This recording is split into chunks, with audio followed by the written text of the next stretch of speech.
Is day 9, I think, of getting our new sourdough starter going, and Dolores is looking so much better. I can tell she's really, really nice and active. There's lots of bubbly activity.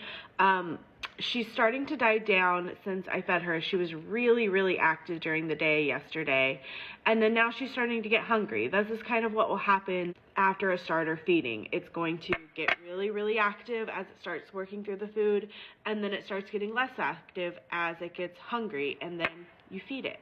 So I'm going to go ahead and give her another feeding. I'm debating about if I want to add a little bit of white flour, because I don't want to test the waters too much. I don't want to make her mad since she's been a little finicky. I think I'm going to wait one more day. I'm going to just do whole wheat flour today, and then tomorrow I'm going to start incorporating in some white flour. And I think she's getting close that she could do a first bake in the next few days. You all might be a little further along, and you could maybe go ahead and do a first bake.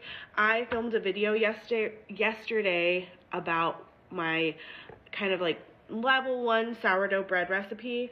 I did use Millie, my established starter, to make the video, but I figured people might be ready before me and want to try it out, so I will post that later today. I just need to edit it.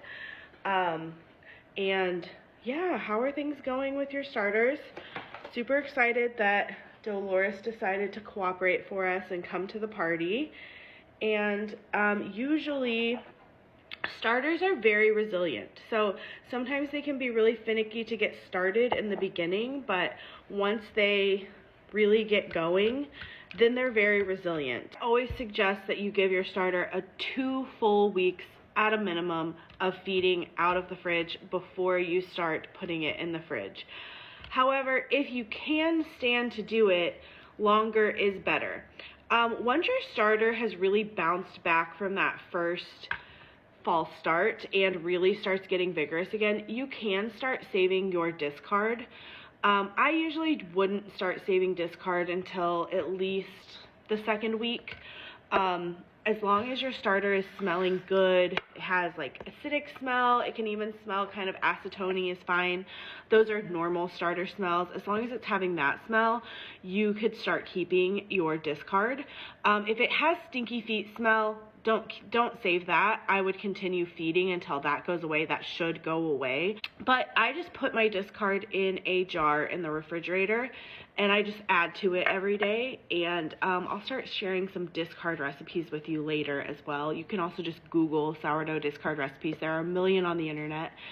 But discard is also a great way to just have backup of your starter. If something happens to the starter that you're actively feeding, you could always pull a little starter from your discard jar and just feed it, and then you have starter again. All discard is starter that you're not feeding, okay? So it's really no different than your starter. It's just starter you're not feeding right now. I pretty much don't have discard with my active starter. This is Millie. So this is kind of the amount I typically start out with when I'm gonna feed to do a single bake. I would guess this is maybe 20 grams of starter. I don't even really measure it. I add to this jar 50-ish grams of flour and 50-ish grams of water because I need 100 grams of starter to go into my bread. And then after I take out that 100 to go into my bread, I have this left over. This goes back in my fridge until I'm ready to do my next bake. I bring it back out, add flour and water, take 100 out to go in my bread. Whatever's left over, I keep for the next bake. And so I pretty much don't have discard. If I need to do a bigger bake, if I need to bulk this up, then I'll take it out of the fridge a day earlier than I'm going to bake, and I'll give it a feed, and then I'll keep that and feed that again the next day and not discard, and I'll have enough to make multiple loaves, if this is making sense. I can explain in more depth later. I'm not trying to get too far ahead of ourselves here, but you don't need to have a lot of discard all the time. You can feed your starter based on what you're going to need to bake with. Okay. All right. I'll talk to you all later.